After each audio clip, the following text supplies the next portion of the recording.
right? It is not only you are going to get update from the OEM to your vehicle. From your vehicle, the OEM can get different parameters, different analytics, how much rash you are driving, and then how very speed that you are going, fuel economy, distance travel, your odo and trip odo value, right now. So vehicle health, like that, they can get those analytics from your vehicle uh, to their cloud. From there, they can get it and can analyze them in their test. Those were the advantages in the software-defined vehicle. So as I told you before, here software and hardware are decoupled. They are treated as two different things. You have a foundational hardware, and then over the air, these foundational hardware will support future software updates. That means the foundational hardware is governed by a middleware or hypervisor. These take care of the modern updates. Those were coming in over the period of time to the vehicle. So they are separated now. They are not coupled together, right? So that is how this is possible. Whatever that we discuss is possible. This is something similar to initially we had an embedded devices in the past. Now we have an let's say in the earlier days, computer will be like an embedded device. So hardware and software made for that particular environment. Now we have a decoupled hardware and software. So we have something called as OS, right? So the hardware can be made by anyone in the world, any manufacturer in the world. You can bring them and connect them together. Then you can install a generalized OS like Windows, Linux, Mac, something like that. That will work with any hardware right now. That is how we got the development. Same thing is happening in the automotive industry now in terms of software-defined vehicle. Right here. So in the previous case, in the traditional architecture, when you look for a vehicle speed, the vehicle speed will be a CAN signal. Right. So it is a signal-based architecture. So the problem here is, so it will have a particular ID and it will go in a particular bus system. When you want to get this in another bus system, there needs to be a gateway. These sort of things, these sort of additional complexity that we face when we want to fetch the vehicle speed in different applications in the past. But now this SDV follows something called a service-based architecture. There you will find a service for vehicle speed, right? As an API, you can or a vehicle speed or engine RPM. For that, there will be an API. So you have a driver app, fleet analytic app, or A or ML service, navigation app, or third-party services that require engine RPM can consult this API without any problem, without any hardware dependency, without any software modification. They can simply consult this API and then they can use your engine RPM or vehicle speed in their application. So here it is not a signal based, here it is a service based that can be linked to the any app and they can use that service. So that is how it is. Understood now? So it is like a microservice. You can compare the behavior of this one to a microservice in cloud. You have a service engine. From there, you are connecting with the different apps that you have, that you develop in Android or something like that.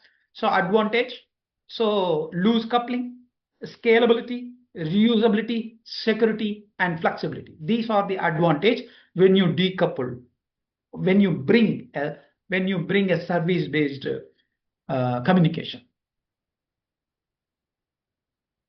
So what are the different stack in a software-defined vehicle? You need to have a hardware layer. You need to have a hypercomputer, MCUs, GPUs, and then memory storage, network interfaces like Ethernet, CAN, FluxRay, LIN, those sort of things, vehicle I/O, sensors, actuators, ECUs, those sort of things. Then the operating system layer. Every SDV should have an operating system. It can be a Linux, QNX, classic AutoSAR, like that, hypervisor, those sort of things can be there. Then you have a middleware. There middleware, you have a standard like the standard software like AutoSAR, classic, POSIX, communication middleware like that. That can be there in the part of in the middle layer. Right. Then the platform service layer. So here like identify and access management, security services, OTA update service, diagnostics and health management, logging and monitoring, data storage, connectivity management, policy configuration management. Those are taken care by platform service layer. Then application enablement or enable layer. Here we have an API gateway, service exposure, right? Application SDKs, those are in this layer, right? Finally, application and experience layer. Here we have our digital cockpits, ADAS, vehicle apps, third-party apps. Those are coming to the picture in this particular stack. These are the different stack: hardware, operating system, middleware, platform service, application enablement, and the application and experience layer finally. So how the update failure? See, I told that the after will be updated over the air. How that will happen? If there is a failure, what to do? So they used to maintain, they follow something called a AB partitioning. When a new software comes, that is updated in the partition B. At that time, partition software in the partition A is an active. Once it is completely installed, they boot it from the partition B and A become inactive. Right. So if there is a fault in installation, what will happen? They will revert back or they will boot again from the same slot. That is slot A. Right. That is how they manage the failure. Update failures are handled in the SDV. This is a clear explanation, pictorial explanation. We have a slot A, slot B. Initially, the slot B is inactive, slot A is active, and they are updating the software in slot B. And once it is updated, they boot the system from slot B, and the slot A become inactive. If there is a fault, what happens? If there is update in slot B is failed, they boot it from slot A again. Cybersecurity and secure boot are critical for SDV. When you connect with an external world or internet or something like that, we have a problem of threats. Right?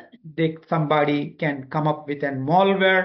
They can, as it is in generalized, we use a Linux, those sort of things. Those are widely used. Predators are familiar with those. They can gain an unauthorized access, and they can do a man-in-the-middle attack, steal your password and privacy details, those sort of things. They can tamper the firmware. These sort of things will be come. The result is security risk, service disruption, financial loss, loss of trust, and brand damage. These are the outcome if there is a failure in the security. So you need to have the secured data exchange between your system in case of SDV. Right now, so they do a different sort of things to achieve it. One among them is a secure boot. How it is? When you power on, hardware root of trust start first. Immutable in hardware. So they cannot mute it. It will run by default. Hardware root of trust. This start first. Verify bootloader. Then it verifies the bootloader. And then it is verify the kernel. Verify apps firmware. System. Finally, the system is started. This is called secured boot. How the cybersecurity helps? Cybersecurity uses the encryption method, certificates to authenticate and to protect your data right now. So it can only the least privileged people can do many things, those sort of things. It can limit the privileges to work with the system, secure and software update, runtime protection, data protection, monitor and respond. These sort of things were in place of cybersecurity, where they mostly use an encryption certificates, those sort of things. Those were known to you. Those were known to the people who are expert in computer science and those sort of things. Right? See, here is the thing. So, and data during transmission. Data generated, they got the data. Let's say vehicle speed, engine RPM, or driving style, or something like that, trip odo value. So they have to transmit it. What they will do? They will encrypt it. Right? Encrypted data is coming to the receiving end. There they use the decrypting algorithms and they get the plain text. Right? So the vehicle to cloud itself, they have a secured encrypted channel in which the data is exchanged. So how the certificate protects? Digital certificates verify the identity of the vehicle and the server, prevents man-in-the-middle attacks and impersonations. Only the trusted entities can establish the secure connection. This is the role of certificates. Encryptions, how it protects, keeps the data private. So it encrypt the things, right? Ensure the data integrity, detects the tampering, modification during transmission, protects sensitive information such as location, user data, commands, or and authorization tokens. Those are protected by the encryption techniques, right? So these are the, in this way they protect the data in SDVs. Challenges in software defined. When you want to bring the software defined vehicle to your organization, you have a lot of challenges in front of that. Among them, legacy system. Usually the OEM used to have a proven softwares for different features. Bringing them or converting them or adopting them to SDV architecture or modern EE architecture, sometimes very hard or sometimes impossible. So that is the very first challenge that we have, because they were proven in that field for a long period of time, right? They may have a very proven software modules and libraries in place. When we want to convert them to modern EE, they have a challenge. That is the very first challenge that we have. Then the supplier integration. When you want to follow a modern EE, so every part supplier or zonal controller supplier or the software developers for your for SDV should have a common understanding, because all of them are going to use the same middleware and then these sort of things, right? That, because different supplier will work in a different way. Right. So we have to align them in the same page. That is the next challenge that we have. Then the cost. Though the cost of total cost of ownership is less for the end user, building these ecosystem to work with cost more. You have to come for high speed networking, and you have to develop a cloud infrastructure, and then to learn this you have to make a that is for KT, for knowledge. To acquire this knowledge you have to spend the money, you have to experiment it in your vehicle or something like that. That involves cost.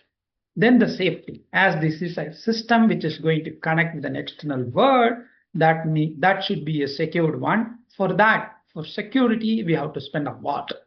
Right. That's why the automotive cybersecurity come into the picture.